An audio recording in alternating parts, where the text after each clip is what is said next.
East, and I just want to show you the live pictures again from the capital of Lebanon, Beirut. There you can see a huge plume of black smoke. We were talking to our correspondent Jonathan Head.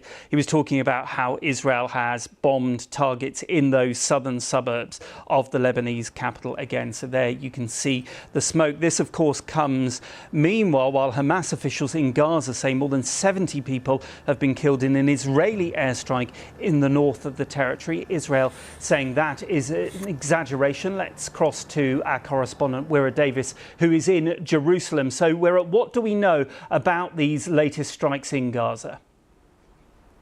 As you said, latest strikes is perhaps the key word. This is an ongoing military offensive by Israel now that's been focused on northern Gaza for well over a week. Israel saying it's going after the remaining Hamas and Islamic Jihad fighters in the area. But of course, more than 400,000 people are in effect trapped in parts of northern Gaza. And the latest incident was an Israeli airstrike against what is reported to be a residential tower block in Beit Lahia, right in the north of the Gaza Strip. As you said, according to local Hamas-run health authority and local officials there, more than 70 people are killed.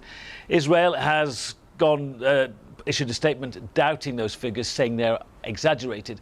But conversely, local officials saying they expect to find even more bodies in the rubble of the building.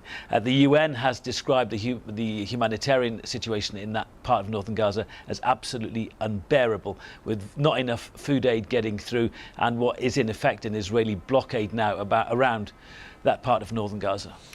Is there anywhere that the Palestinian people can go? What does Israel say about where is safe there? No, well, Israel says it has encouraged, even forced civilians to try and leave the areas of fighting and go to what Israel describes as safe areas. But as we saw in that letter from the Americans last week that was leaked, there is no real safe area in Gaza. Indeed, many of the fatalities we've seen in the recent weeks have been people who've moved from one part of northern Gaza to a designated safe area, and then that area has come under attack, relentless attack by the Israelis, and civilians have been killed there. So I think it's fanciful to think at the minute that there is such a thing as a safe area, particularly in northern Gaza, and that is the UN's point, is that there is nowhere that's safe. Life is unbearable for people. However many people were killed in this latest airstrike, we know that hundreds have been killed in this operation in the last week or so. More than 42,000 people, of course, have been killed in Gaza since the start of the war. Many of those people are civilians, and the death toll continues to rise. And is there any sign that Israel is going to allow more humanitarian aid in, like the US has demanded that it should? Yeah, Israel is under massive pressure to allow more aid in.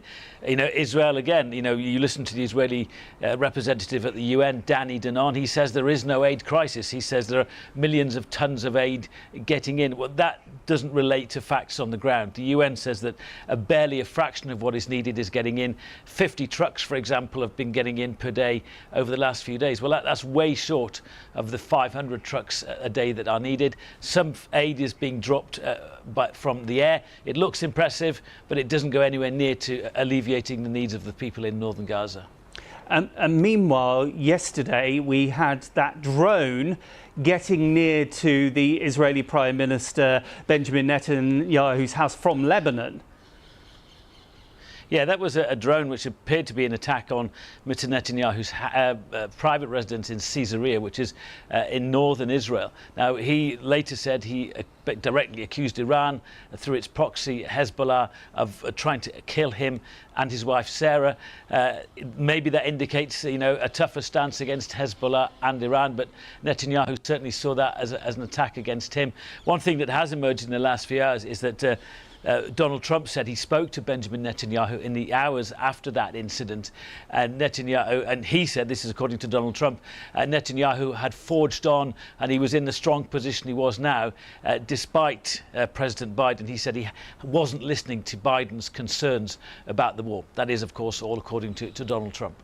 Wira Davis, live in Jerusalem. Thank you.